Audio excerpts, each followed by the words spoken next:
네, 그럼 마켓세븐 함께할 분 소개해드리겠습니다. IBK투자증권 강남센터 함정남 차장입니다. 차장님 안녕하세요. 네, 안녕하세요. 네, 먼저 마켓세븐에서 준비한 시장의 이슈 헤드라인을 통해서 자세하게 만나보겠습니다.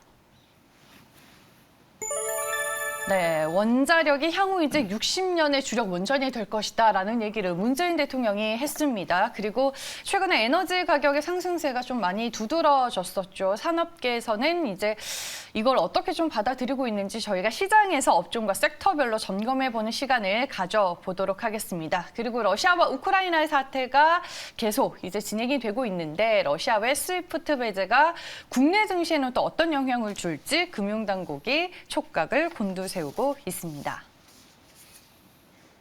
네, 그럼 첫 번째 이슈 바로 공개를 해보겠습니다.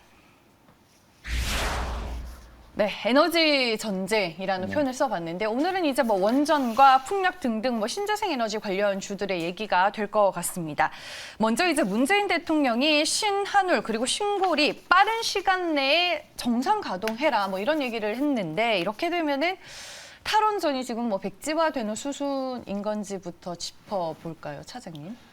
이미 백지화가 됐어야 되지 않나라는 생각을 가져봅니다. 네. 사실 원전 이야기를 제가 수차례 작년부터 드리고 있는데 이 말씀을 드릴 때마다 늘 이제 정치적인 좀 논쟁이 나오게 되는 상황입니다. 사실 그걸 좀 제외시켜 놓고 봐야 되지 그래야 조금 더 냉정하게 현 상황을 바라볼 수 있게 되지 않을까라는 생각을 갖게 되는데요. 그런 이유는 사실 현 정부가 들어서자마자 가장 1번으로 했었던 공약 그 정치 행보가 이제 탈원전이었고요. 이제 마무리되면서 이것을 다시 처리한다라는 이미지 때문에 어떤 정치적인 이슈 그다음에 이제 다음 대선 주자들의 공약 뭐 이런 부분 관련돼서 뭐 대선 테마 공약 테마주로 이제 치부되는 경향이 좀 있습니다만 실제로는 그렇지가 않습니다. 전 세계가 친환경으로 바뀌어가는 과정 속에서 원전을 폐기한다라는 것은 우리나라만의 문제가 아니라 전 세계가 함께 가는 방향이었고요. 그 상황 속에서 유럽이 친환경에 가장 앞서 있었는데 실제로 유럽에 이제 바람이 불지 않다 보니 이것에 대한 친환경에 대한 변화 과정 속에서의 한계를 체감할 수밖에 없었고 그 과정 속에서 앞으로 수소라는 친환경이 이 글로벌 에너지의 새로운 하나의 주축이 되기 위해서 시간이 필요할 텐데 그 시간 안에서 적어도 30년은 원전이라는 것에 대한 필요성을 전 세계가 자각하게 됐다라는 것이 현재 시점입니다. 그런데 이제 정치적으로 좀 우리 정부가 좀 이쪽 저쪽 오가는 모습 속에서 좀 불안이 있었던 것은 사실인데 지금에서도 문재인 대통령께서 지난주 금요일에 글로벌 에너지 공급망에 문제가 생길 수 있다. 지금 또 그 러시아 문제와 관련돼서도 이것에 대한 촉발된 앞으로 우려될 수 있는 상황들이 감안해 봤었을 때 우리가 전력 에너지 확보 차원에서 이쪽에 대해서 좀 빠르게 가야 될 필요가 있다라는 부분을 언급해 주신 거고요. 그에 맞물려서 신고리 569, 신한울 1, 2호기를 단계적으로 정상 빨리 가동을 해야 된다라는 부분에서 언급해 주셨고 앞으로 향후 60년까지도 말씀해 주신 상황입니다. 뭐 바람이 불지 않는다라고 했었는데 지금 유럽은 또 다시 바람이 세게 불어서 오히려 또 문제가 되고 있는 상황 속에서 어쨌든 전 세계가 유럽에서도 이제 텍소노미에 포함을 시켰죠. 그래서 원자력 발전이라는 것은 전 세계가 함께 방향을 맞춰가고 있고 원자력 발전뿐만이 아니라 미국에서는 SMR에서도 생각보다 빠르게 속도를 내고 있기 때문에 원전 관련된 주들은 우리나라의 정치적인 행보와 공약을 넘어서서 글로벌의 방향성을 바라보는 것이 조금 더 이제 현명한 선택을 할 수 있지 않을까 생각이 듭니다. 원전과 관련돼서 나올 뉴스는 이제 우리가 기대감을 갖고 있는 것이 폴란드 원전 수주에 대한 기대감이 있잖아요. 그래서 이 뉴스가 언제 나올지는 모르겠지만 이 뉴스가 나오는 기점이 좀 단기 고점을 될 수 있을 것이라는 전제로 충분히 대응 가능할 수 있지 않을까 생각이 듭니다. 일단은 뭐 정책 측면에서 저희가 먼저 분석을 해봤는데 차장님이 말씀해 주셨다시피 지금 뭐 국제유가 원자재 가격이 오르고 있는 상황에서 신재생 그리고 원전 관련주들이 이미 국내 증시에서 좀 강하게 반응을 한 상황이기는 합니다. 그렇습니다. 글로벌 에너지 가격 상승에 따른 수혜 여부는 이게 얼마나 좀 지속이 될 수 있다라고 볼 수 있을까요? 그러면은 또 국제유가와 연동되는 흐름이 펼쳐지는 거예요? 뭐 이제는 그 상황은 좀 원전 관련주들만 놓고 본다라고 네. 한다면 그 상황은 좀 넘어섰다. 그래서 전 세계가 원전의 필요성, 그러니까 수소 에너지가 100% 친환경이라는 건 수소잖아요. 네. 전기 에너지라는 것은 반쪽짜리 친환경이지 않습니까? 왜냐하면 전기를 생산하는 것이 석탄과 기름으로 뽑아내기 때문에 100% 친환경이라는 수소 에너지를 가기 위한 과도기 중간 단계에서 원전의 필요성을 전 세계가 자각했다라는 것이 좀 올바른 해석이지 않을까라는 생각이 들고 그러면 유가와 큰 상관없이 앞으로 올해는 원전과 관련된 수주 그다음에 SMR과 관련된 속도를 내는 뉴스들이 지속적으로 유지될 수 있을 것이기 때문에 저는 유가와 좀 무관하게 원전은 바라볼 수 있을 것이라 생각이 들고요. 이제 친환경 쪽은 좀 다른 이슈죠. 이제 가장 유가에 대해서 명분을 주게 된 것이 그 노드스트림 2 관련된 러시아에서 우크라이나를 지나서 독일로 들어갔었던 천연가스 파이프관에 대해서 지금 이제는 좀 희망이 없어지게 된 부분이 된 것 같습니다. 이것이 결과적으로는 이제 LNG 선을 통해서 공급이 돼야 될 테니 조선주들이 가장 먼저 빠르게 반응이 됐었고요. 그렇게 된다면 이 원유 수입에 대해서 좀 차질이 생기는 것이 아니냐. 뭐 중동국에서 수입할 수 있는 경로들이 있습니다. 카타르라든가 이쪽에서 유럽이 수입할 수 있겠지만 어쨌든 이러한 과정 속에서 가장 수혜를 보는 것은 1차적으로는 조선주들이 될 수 있을 것이고요. 그 다음에 이 에너지원을 확보한다라는 차원에서 러시아산 천연가스를 수입하지 못한다라고 한다면 이 고유가를 계속적으로 수입해야 되니 그런 어떤 채산성 문제에서 유럽 국가들은 좀 힘에 붙일 수밖에 없을 것 같습니다. 그래서 지금 전 세계에서 풍력과 태양력이 가장 많이 국가 에너지원으로 차지하고 있는 비중으로 봤었을 때 이것이 유럽 국가들이기 때문에 일단락됐었던 친환경에 대해서 다시 속도를 낼 수밖에 없는 상황이 되지 않나라는 생각이 듭니다. 이런 것들이 주가에 반영이 되면서 CS 베어링, CS 윈드, 친환경 풍력 관련된 주들이 일제히 좀 준동하는 모습을 보여주었죠.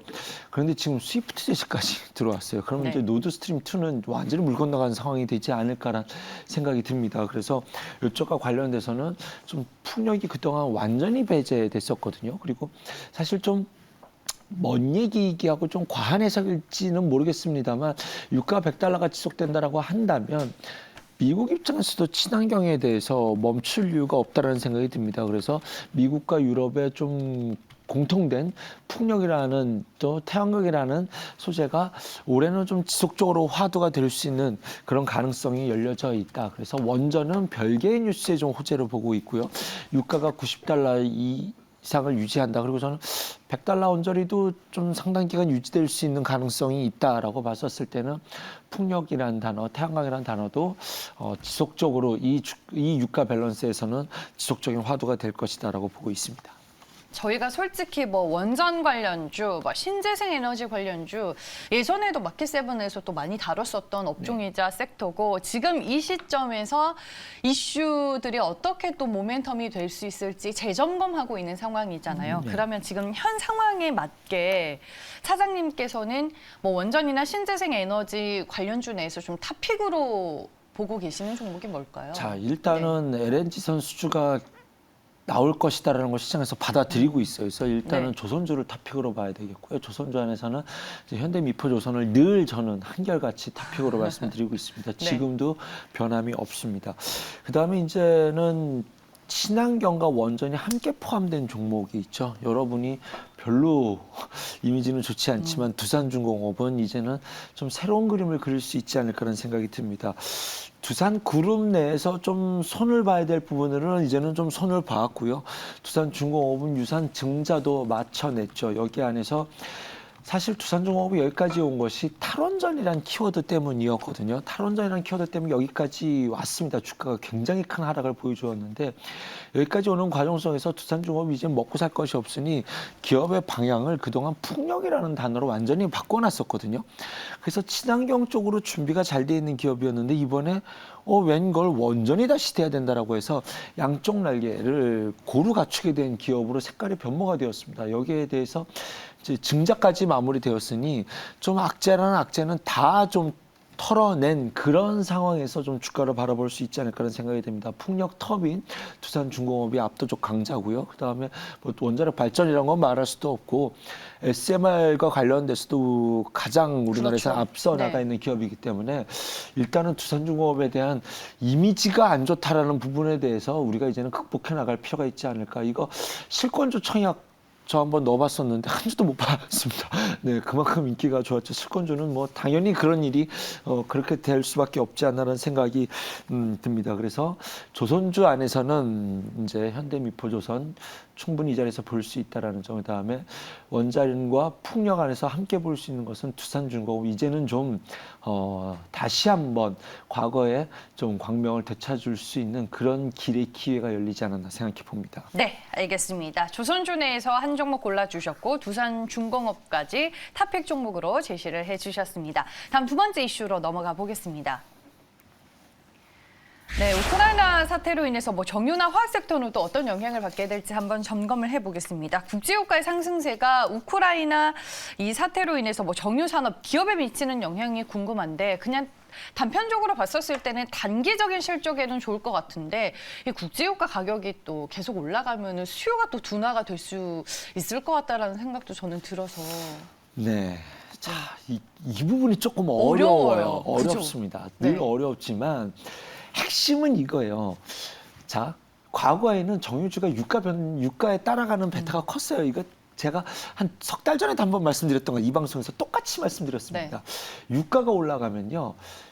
창고에 쌓아둔 기름 가격, 장부 가치가 좋아지기 때문에 정유주가 수혜를 보게 되고 과거에는 유가가 올라가면 정제 마진 스프레드가 좋았었기 때문에 이제 정유주들에게 호재였는데 실제로는 이제 그렇지 않죠. 마진 스프레드라는 것이 과거처럼 유가가 올라간다고 막 전이시킬 수 있는 상황이 아니라는 점. 이게 석유화학 업종까지 좀 포함시켜서 함께 이 시간에 말씀드리도록 하겠습니다.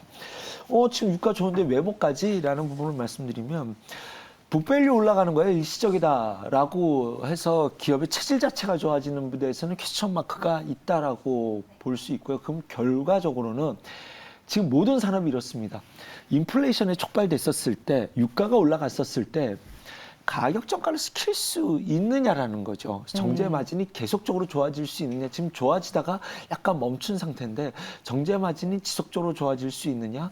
두 번째는 석유화학 제품들도 가격 전이를 시킬 수 있느냐라는 부분이 핵심 퀘스천 마크거든요. 그런데 이 부분에 대해서 일단은 정유 그다음에 화학 업체들은 중국발 공급 과잉의 이슈가 지속적으로 주가를 누르고 있는 이슈의 핵심 키워드입니다. 이 부분이 어느 순간 돌아설 수 있느냐라는 부분이 이제 남아있는 숙제죠. 그래서 지금 유가가 오른 것에서 일차적인 수혜, 유가가 오른 것만의 수혜가 아니라 조선주에 불을 지핀 것은 노드스트림 2에 대한 그 쓸 수 없는 구조였기 때문에 LN전선에 대한 수요가 급발된 것이고 이 정유화학주들에서는 수요단이 자극을 시킬 수 있느냐라는 핵심 퀘스천 마크가 있어요. 그래서 제가 중국 이야기를 했었는데 1차적으로는 코로나가 끝나는 과정 속에서 이것에 대한 수요단은 틀림없이 자극이 올 것으로 저는 기대해 봅니다. 하지만 요것과 관련됐었을 때 시장이 반응을 준다. 그래서 지금 주가가 싸다라는 면으로 봤었을 때 정유주가 아니더라도